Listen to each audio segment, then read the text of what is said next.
Welcome back everybody to Forza Horizon 5, and today we're taking a look at the 2023 Lamborghini Huracán Sterrato. So this was unveiled in November of 2022 and is an all-terrain variant of the Huracan. 1,499 of these were made, and Sterrato basically means dirt or dirt road in Italian, which kind of emphasizes what this car is all about. So yeah, to make sure it is capable of going off-road, because obviously the standard Huracan really isn't able to. It's now got 1.7 inches more ground clearance, greater suspension travel, which, as you know, if you are knowledgeable about any kind of going off-road at all, you need all the suspension travel you can get to make a car as versatile off-road. You've also got a front and rear track that is a lot wider than before, additional underside protection to protect against any kind of rocks and everything like that, and Bridgestone all-terrain tyres to help, not put only to put the power down, because it still has quite a powerful engine, but also to help deal with any of the rough stuff as well. So yeah, overall a pretty damn good looking car overall, and one that has clearly had some thought put behind it to make it go off-road, because I doubt it was the easiest of things to engineer to get into this state. Visually, it's now got LED lights at the front to help punctuate any dirt that you might be coming up across. You've also got wider front and rear fenders to help with a wider track, and there's also a engine inlet at the top now, to no doubt probably either to complement the normal intake lower down, or to completely circumnavigate that original intake due to dirt and dust and such getting into the intake and clogging up the engine, which is obviously something you would not want. So yeah, it's still got a decent amount of front space as well. I think that's probably no different to the original Huracan. And there you turn the lights off there. Let's get the front back down, and yeah, you've still got the same kind of engine that we've come used to from the Huracan, and yeah, that means we've got a 5.2 litre V10 engine producing 602 horsepower and 413 pounds-feet of torque. So not the most powerful version of the Huracan by any means, but still a fairly decent amount of power for what is obviously an off-road car. And quite frankly, you don't want too much power, because you end up losing traction on the dirt, which is obviously very easily done while off-roading. So yeah, and in terms of interior, not massively changed in here. There is an extra driving mode for going off-road, but outside of that, pretty much everything else is as you'd expect from a Huracan, to be honest. So yeah, good interior. There are obviously better interiors from cars of this kind of type, but as far as off-road versions of supercars go, yeah, it's a pretty decent one.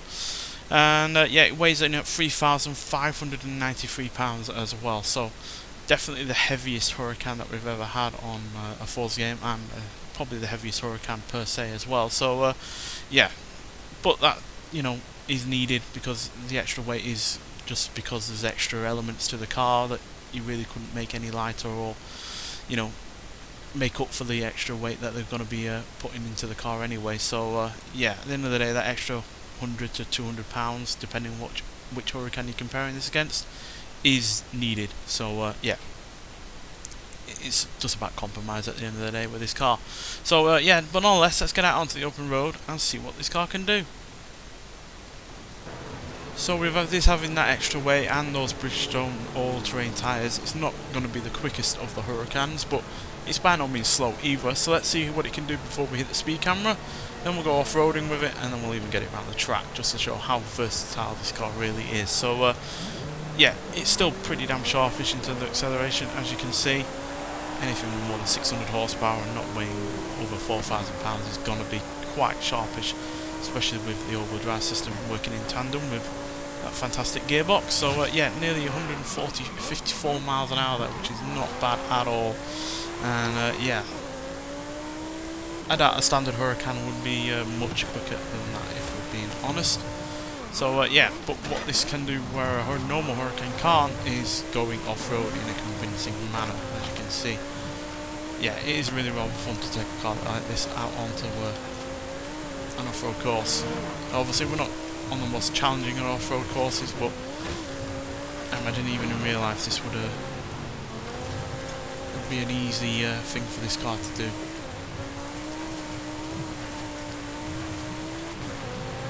And yeah, it's just it's not something you'd normally expect to see, is a V10 supercar being able to do this kind of thing. Now granted, this is obviously not the first supercar to be doing this kind of off-road variant. You know, the 911 has already had one out for quite some time, but it is nice and interesting to see, to be honest, and the fact that they've put in not a lot, just a lot of thought into this car, but also producing quite a lot of them, to be honest, for what is obviously quite a specialised vehicle. Nearly 1,500 cars is not a small amount. Obviously it would be if you were talking about a large automaker like Volkswagen or Ford, but for Lamborghini that is still a fair decent amount of cars. What is at the end of the day a specialised version. Now there are different kind of specialised variants within the general 1499 that have been produced, but this is the most common version.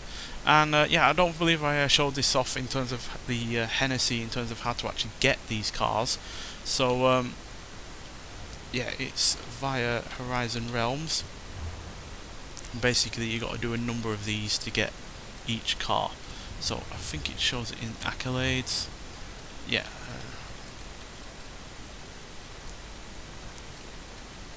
Where are we? I do forget where all these things are. It's Evolving World, yeah. So you go in here and you'll see which gifts, which rewards you can get and for what. So for getting the Hennessy you have to complete 1 skill mode, easy enough. To get the Exceed Cup 430 from Lotus you have to do 6, we'll be reviewing that in the future soon. And to get this car you have to do all of them. So yeah, take a little bit of time. They're not the most difficult things to do. You can probably just even get 1 skill point and complete it in that regard, but it's a relatively fun thing to do, but not the most challenging and a little bit repetitive I've found. So yeah, in terms of stats, we're in low end S1 class. Load, there we go. And yeah, the stats are fairly solid for this car, to be honest. The acceleration, launch and speed are still pretty damn good for a car that has obviously been overhauled to go off-road more than just going on-road. Off-road capability is also pretty solid for a car of this type. Obviously it's not the most hardcore of off-road vehicles, but that off-road capability has definitely been increased. And even the handling and braking isn't too shoddy, considering all of the changes that it's had to it, because obviously when you increase the ride height of a vehicle, you change the tyres to be more suitable for going off-road and add weight in as well, then you are obviously going to change the handling characteristics of the car. But I think for the most part this feels very close to the standard Huracan in a lot of ways. So yeah, it's by no means made worse for going on-road, but you do have all the advantages of the fact that it can go off-road now. So yeah, but nonetheless, let's hear what this car sounds like, then we'll talk about it some more.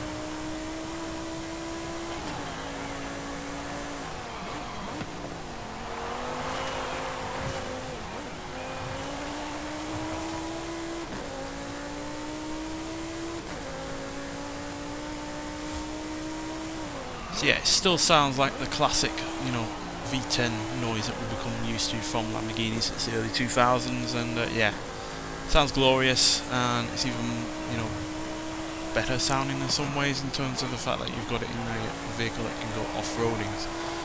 The idea of hearing a V10 bellowing out across a dirt road and such is, yeah, quite enticing, to be honest. And yeah, acceleration wise really hasn't been all that compromised in a lot of ways, to be honest. And it can still do 0 to 60 in 3.3 seconds, 0 to 100 in 6.133 seconds, and surprisingly enough, and I am really surprised given what tyres it's on, it can still do 210 miles an hour. So yeah, not shabby at all in terms of acceleration, and yet you're able to do all of that acceleration and speed while going off-road at the same time. And yeah, it's perfectly capable of doing that, but it's also still perfectly capable of getting around a track like this in a convincing manner.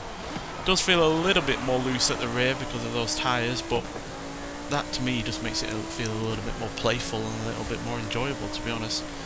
Some Lamborghinis can be a bit overly grippy when it comes to their all-wheel drive system, but with these tyres attached, yeah, it does feel more playful and yeah, a little bit more fun, which is not a bad thing at all. Now that does not mean it's going to be a hardcore track car whatsoever like that, but it's not meant to be. It's meant to be an all-terrain vehicle, and that means all terrains, on-road, off-road, track, or otherwise, and I feel like it's able to do pretty much all of those in a convincing manner. So yeah, really pleased with this car. I figured it was going to be a car that is just all about the looks and the idea, and the execution wasn't going to be particularly great, but it is really rather great, and yeah, they've done a fair bit of work underneath to make this work as well as it does, and that's just yeah, quite frankly, tip my cap to the Lamborghini engineers, quite frankly, for being able to pull this off in such a well done way. And yeah, while still at the end of the day looking like a Huracan, it just seems to have some extra bodywork to it at a glance, but obviously there are more things going on underneath that you might well not be immediately aware of, but that just shows how well done they've been able to, how well they've been able to do the changes within the confines of a Huracan car. Because at the end of the day, it was never meant to be an off-road vehicle. The platform was never designed for that, and yet they've been able to work within that platform and pull it off in fine style. So yeah, nonetheless, thank you for watching, and I'll see you in the next one. Bye.